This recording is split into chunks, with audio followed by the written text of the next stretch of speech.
Coucou tout le monde! Alors, aujourd'hui, j'avais envie de faire cette vidéo pour répondre aux questions qu'on m'a posées en commentaire ou en message privé. Et d'ailleurs, merci pour ces questions-là, qui du coup me permettent d'y répondre en vidéo pour tout le monde.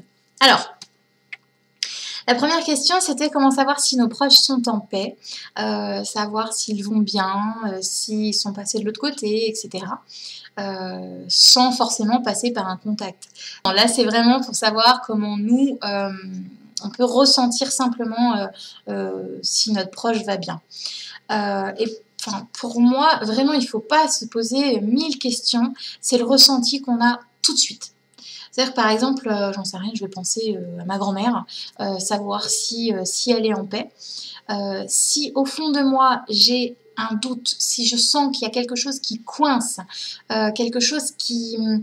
Je suis pas à l'aise quand je pense à elle, je sens qu'il y a quelque chose qui me chagrine, j'ai la sensation de la ressentir triste, etc. Déjà, ça peut vous mettre la puce à l'oreille sur le fait que peut-être qu'elle a encore besoin de temps pour pouvoir passer de l'autre côté. Alors je dis elle, ça je parle de ma grand-mère, mais votre proche, hein. Est-ce que, enfin voilà, le fait de lui envoyer tout plein d'amour, parce que ça va peut-être l'aider à avancer dans la lumière, etc., etc. Je pense vraiment que notre ressenti, il est très important.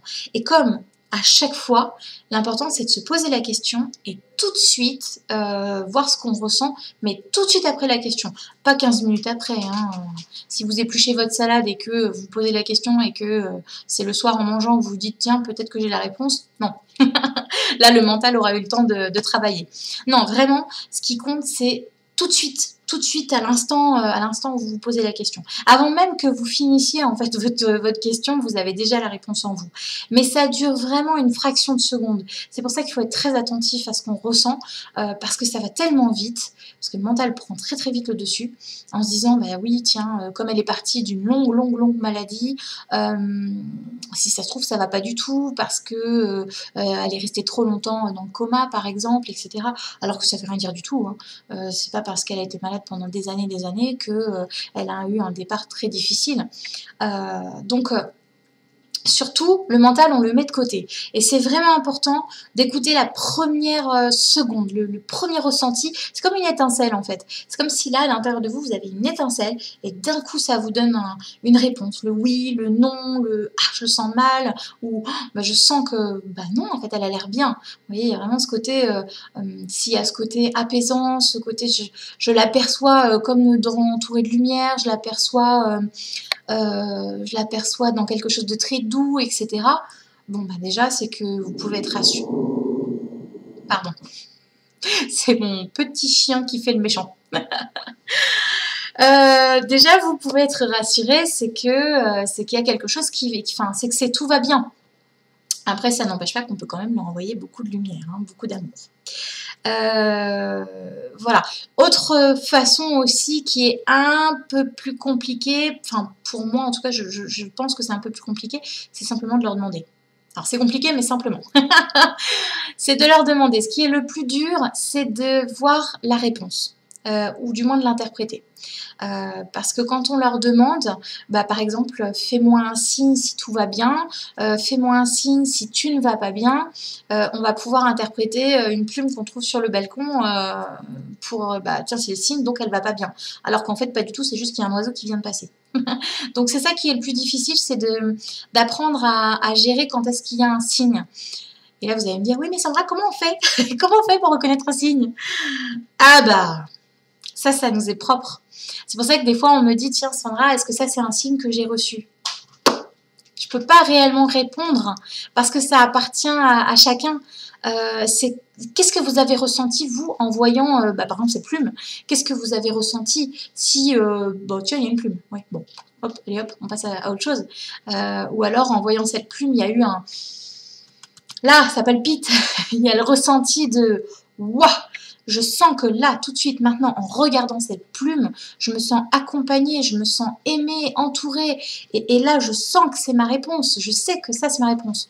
Peu importe, que ce soit une plume, un papillon, un verre brisé, tout ce que vous voulez, un toc-toc dans le mur, peu importe le signe que vous allez voir ou entendre ou percevoir, c'est d'abord vous, comment est-ce que vous le ressentez à l'intérieur de vous. C'est pour ça que même si vous posez la question, on ne pourra pas forcément vous répondre parce que ça vous appartient, c'est votre signe à vous, c'était pour vous, donc c'est vous qui allez ressentir les choses. Ça m'arrive parfois de voir des cœurs dehors, mais de pas ressentir forcément que c'était un signe, c'est bon, j'ai tourné la tête au bon moment, ok, super, un cœur.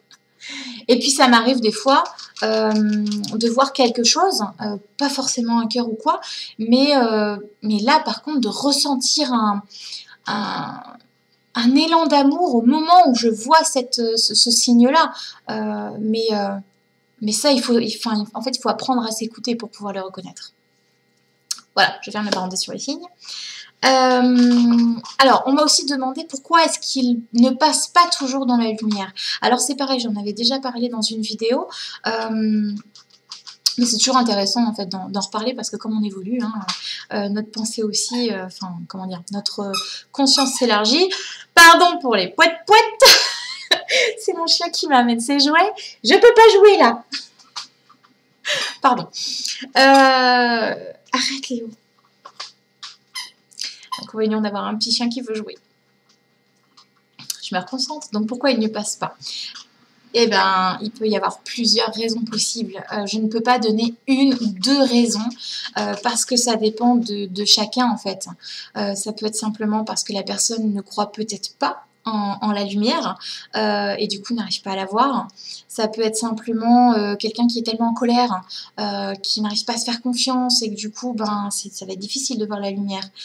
Quelqu'un qui a encore des choses à régler en quelque sorte, je vais en parler après parce que c'est une autre question, forcément cette personne ne va pas vouloir partir tout de suite, partir entre guillemets, pas vouloir passer tout de suite. Arrête avec tes poètes-poètes, ça suffit.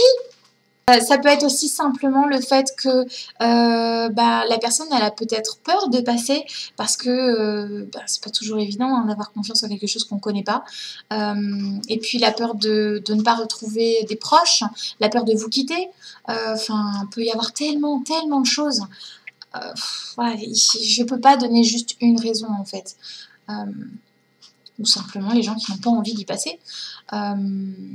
Il me semble que j'en avais parlé dans mon livre, un défunt qui était chez moi et qui m'expliquait que s'il passait, pour lui, il allait se faire juger et aller en enfer.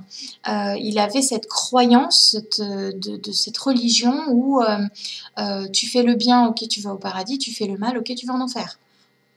Et voilà, c'est aussi simple que ça. Et comme voilà, il s'était passé quelque chose, des choses assez affreuses avec sa femme, bref, du coup pour lui il allait en enfer, donc il ne voulait pas passer. Donc les croyances nous bloquent aussi parfois. Après je suis pas en train de dire que j'ai la vérité et que c'est totalement vrai tout ce qu'on raconte, etc. J'en sais rien, j'y suis pas allée encore.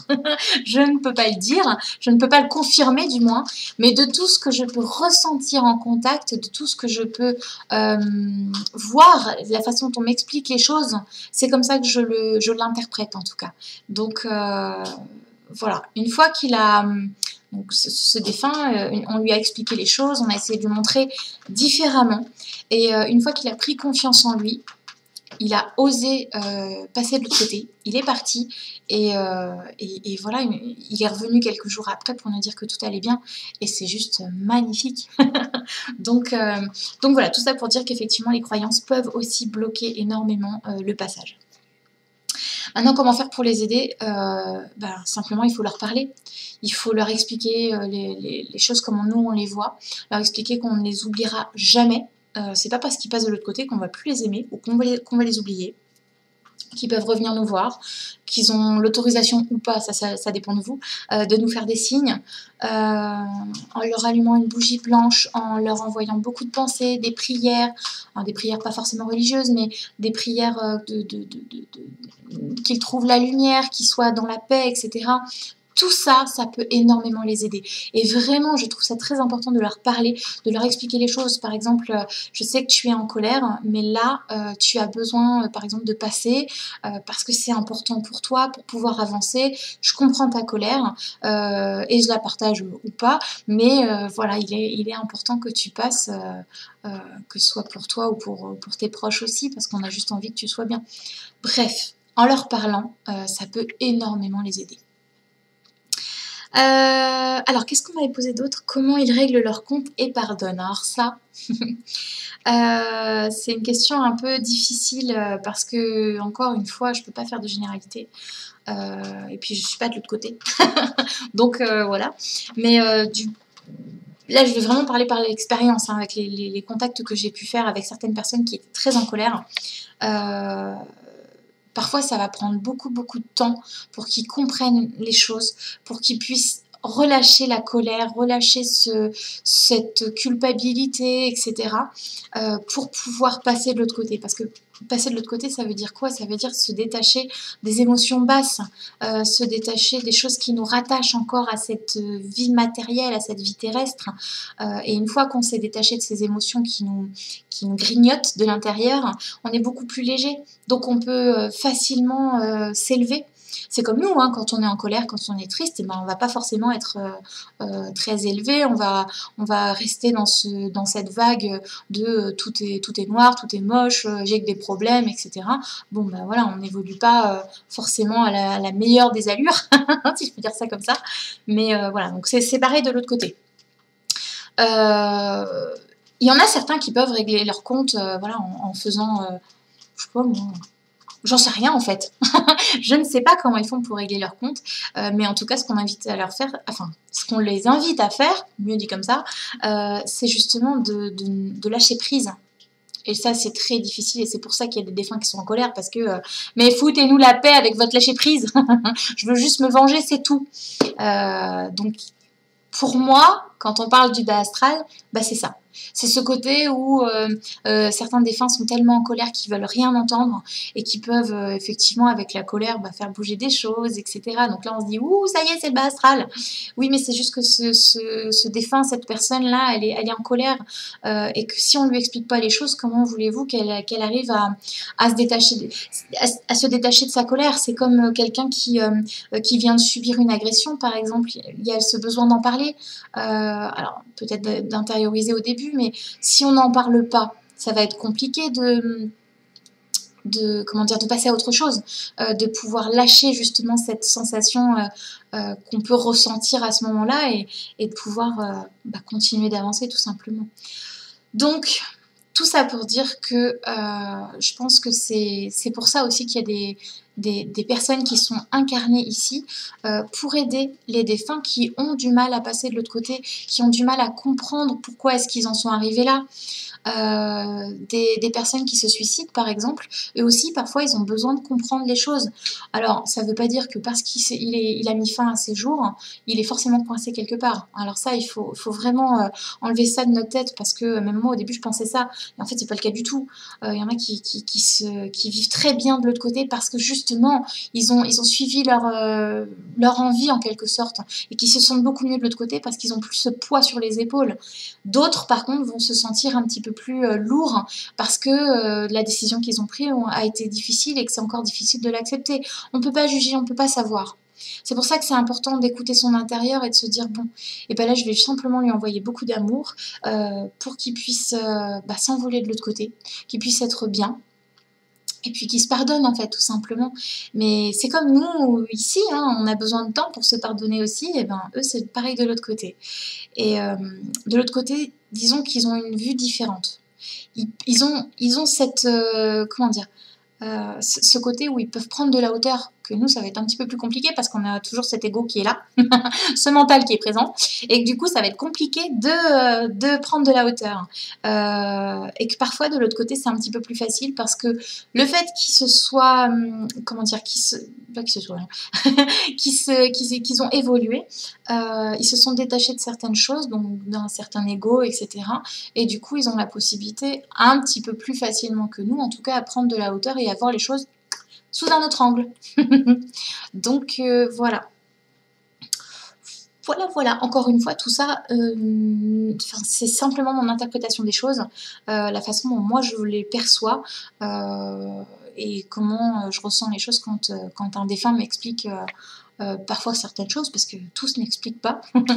Mais, mais voilà, j'espère que ça vous aura aidé un petit peu et puis peut-être rassurer aussi certaines personnes sur le fait que c'est pas parce qu'un proche est parti en colère, par exemple, qu'il n'est pas bien de l'autre côté. N'hésitez pas à leur poser la question, à leur demander et surtout, surtout à leur parler parce que même s'il y en a certains qui veulent qu'on les laisse tranquilles, d'autres ont besoin qu'on leur parle et, et voilà. Alors n'hésitez pas et ne vous inquiétez pas, ne vous dites pas bah, je vais l'embêter, je vais le déranger. Si on les dérange, ils ferment, ils ferment la porte et puis ils écouteront plus. C'est comme nous, on nous appelle, à un moment donné, si on veut pas décrocher, on décroche plus, puis c'est tout. Bah, là, c'est un petit peu la même chose. Donc, alors je dis pas qu'il faut les contacter tout le temps, mais leur parler, c'est pas pareil. Hein. Leur parler, c'est leur envoyer beaucoup d'amour, c'est le tiens, je pense à toi, j'espère que tu vas bien. Voilà. Hein, c'est pas le tiens, viens me voir, on va faire un contact. Enfin, non, parce que là, il faut qu'ils descendent leur vibration et c'est pas pareil. Voilà. Merci en tout cas d'être là, tout simplement. Et puis bah, je vous dis à très vite pour d'autres vidéos. J'espère sans poète. Bisous et prenez soin de vous.